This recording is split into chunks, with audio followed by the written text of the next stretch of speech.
அடியார்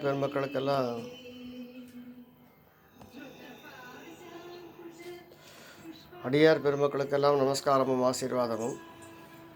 நம்முடைய சண்டிகா பீடத்திலே நவராத்திரி குழுவின் 2வது நாள், நவராத்திரி வெள்ளிக்கிழமை அப்படிங்கிற பட்சத்தில் ஸ்ரீ பரமேஸ்வரன் பார்வதி, பாரதத்தின் தந்தை ஸ்ரீராமன், தாய் சீதாதேவி, பாரதத்தின் காப்பாளன் லக்ஷ்மணன், உலக காப்பாளன் ஸ்ரீ ஆஞ்சநேயன் அப்படின்னு எல்லாருமா எழுந்தருளியிருக்கா.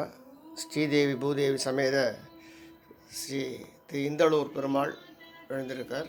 நவகிரகங்கள் எழுந்தருளியிருக்கா. எப்போவுமே நம்ம பீடத்தில் நிறைய வண்ணம் தீட்டப்பட்ட பொம்மைகள் வச்சு 10 படி 8 படி வச்சு அதில் பொம்மைகள் எல்லாம் வச்சுருப்போம்.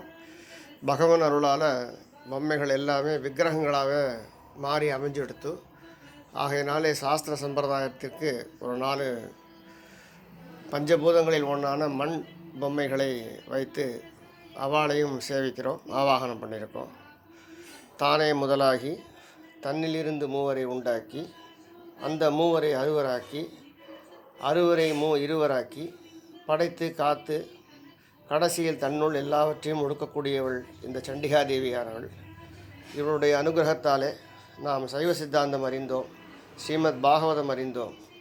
ஸ்ரீமத் பாகவதம் அறிந்த புண்ணியத்தாலே நமக்கு கிருஷ்ணன் திருவடி பூஜைக்கான அனுகிரகம் நமக்கு கிடைத்தது. சைவ சித்தாந்தம் பெற்ற அருளாலே 4 நாம் இங்கு பெற்றோம்.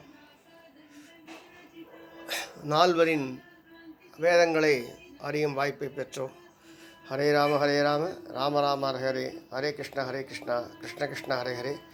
எல்லாருக்கும் முன்னதாகவே, சண்டிகாதேவிக்கு முன்னதாகவே நம்முடைய சண்டிகா பீடத்தில் முதல் எழுந்து அருளியவர்கள் மகா கணபதியும் ஸ்ரீ வாராகி தாயாரும் சக்கரத்தாழ்வாருமாக எழுந்தருளினார்கள். அதன் பிறகே சண்டிகாதேவி, நாராயணர், பரமேஸ்வரன் எல்லோரும் எழுந்து அருளாற்றி கொண்டிருக்கிறார்கள். எல்லோரும் எல்லா வளமும் பெற வேண்டும். ஓம் நம சண்டிகாயே, ஓம் நம சண்டிகாயே, ஓம் நம சண்டிகாயே.